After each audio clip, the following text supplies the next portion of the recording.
So I kind of wanted to talk about part two of the insurance and Fuji and my camera.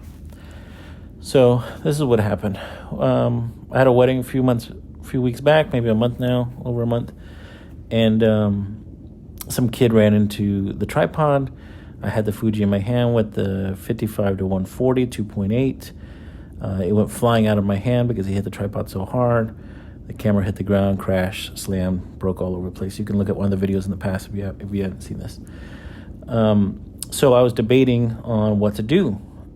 If the insurance completely does a total loss on the camera, then I have the opportunity to buy a new camera, which is probably the XT5, XH2/S, one of those two.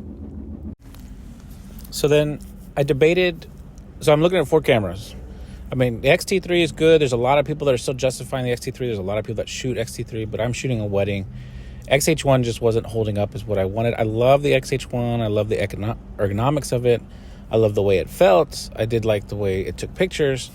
But for the most part, the autofocus was just failing me in low light. That's where it would fail the most, is in low light. It just could not pick up people's faces. So a buddy of mine had given me an XH2S, which I think is a 28 megapixel, 26 megapixel camera, but it's video centric, but it still worked. We did the weddings. I've showed them in the past, that the images, they're the same. You can't really tell. So when I did the process of looking at that one, I go, okay, I've used that one. Let me use the XT5 and the XH2, and let me see, because I know the XH2 is not going to be any different than the XH2S. It's just the megapixels. And but my camera store doesn't, the one that's like 2 hours, a million hours away, but the 2 hour one doesn't have the XH5. And there's another camera store that's about 45 minutes away, but they're very small. They don't really have any inventory of anything. You have to pre-order everything through them, and then they have it. So, I mean, they have a good business model. Like, you order the stuff, they have it there, you test it out, you like it, and then if you want it, you take it. If not, then they send it back or they keep it. I don't know how it works for them. But so I was sitting there and I was debating, and the smaller camera store had an XH2, and I said, okay, let me go test out the XH2. So I went and tested out the XH2, and the guy's like, hey, we have an XT4. If you want to take it and shoot with it, you can. And I said, you know what? That's going to be amazing. I would love to shoot with both these cameras. So I've never played with an XT4. I think once. And at the time I had the XT3, the XT2, and the XH1. And a buddy of mine was like, hey, if you don't mind, can I borrow the XH2 or the XT2? And I said, sure, you can borrow it. You can have it out or whatever. Because I didn't use it that much. I only used it for landscape, because there's no IBIS. It was old sensor. And so he took it. He goes, hey, I really like it. Can I buy it off you? I looked at what it was going for on eBay at the time. I think it was like $600 or $700. I said, sure, man, let's just split the difference. Let's just do $500 even. And he goes, hey, can I get the battery grip? I forgot there was a battery grip attached to it. And I said, oh, yeah, I got a battery grip. And he goes, look, I'll just pay you total $800 for the whole thing. And so I said, cool. I didn't even question it. I was like, whatever. So I think he paid an extra, maybe $100 extra for the battery grip. But then I gave him a bunch of batteries too. So it saved him, I don't know, maybe $100 because batteries are expensive. So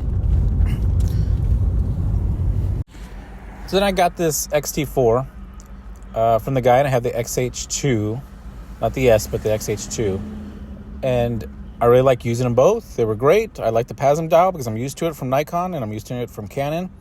And the XT4, the only difference from anything I could see was the switch for the audio, or for the video, and the flip-out screen. The flip-out screen was probably the only thing.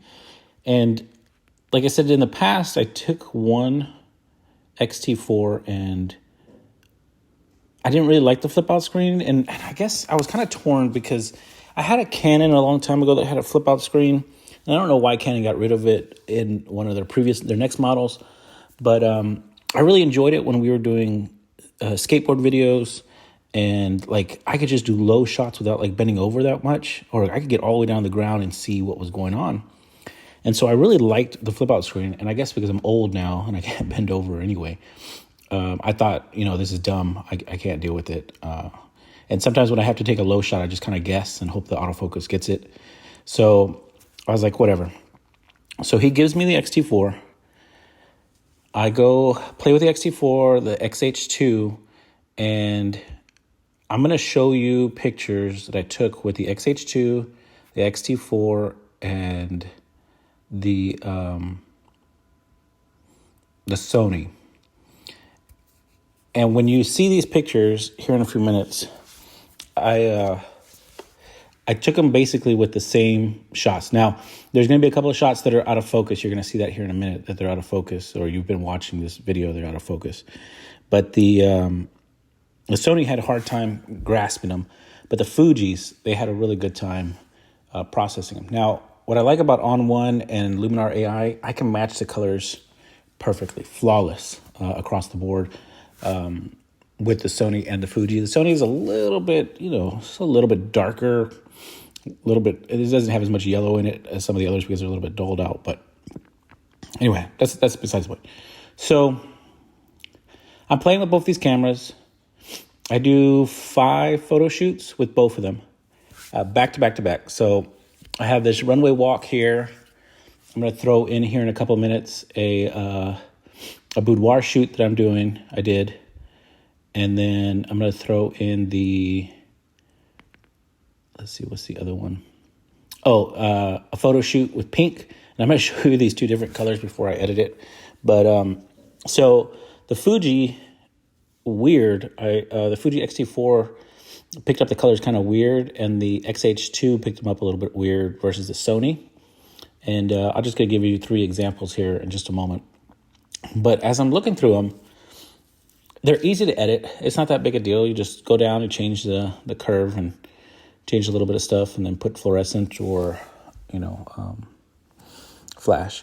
But I was really surprised about the XH2 flip out screen and the XT4 flip out screen. I really liked it. I actually enjoyed it. And I think the fear that I had with the flip out screen is that I might break it, but I don't do anything really crazy to break the flip out screen. Now, when I'm shooting a shot like straight on, I don't like it, right? I don't like that I have to flip off to the side and I'm looking right at the model and I have to look off to the side while I'm shooting it. I don't like it. That I don't like about them. That's what I like about the Sony, is I can do that. But when I did a low down shot, like got on the floor, did a shot, I love the flip out screen. I really did.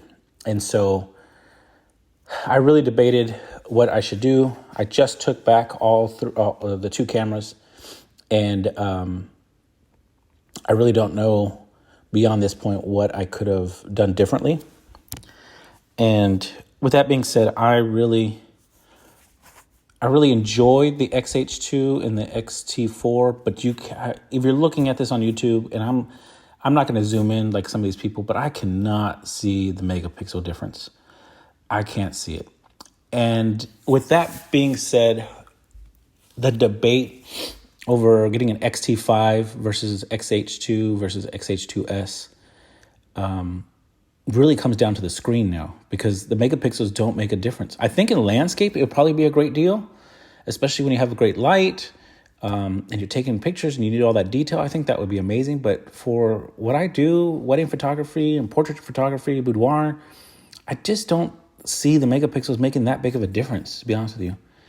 And so tomorrow I'm making the big decision on which camera I'm going to get, because the XT5 megapixels are the exact same thing as XH2.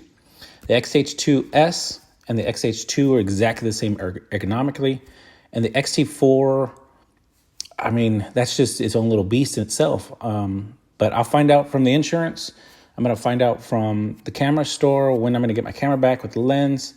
And I'll make the decision tomorrow. Hey, I appreciate you for listening. I know it's kind of a long video. There's a lot of photos that are in here all over the place. But you have a good day, good night, and I'll see you on the other side.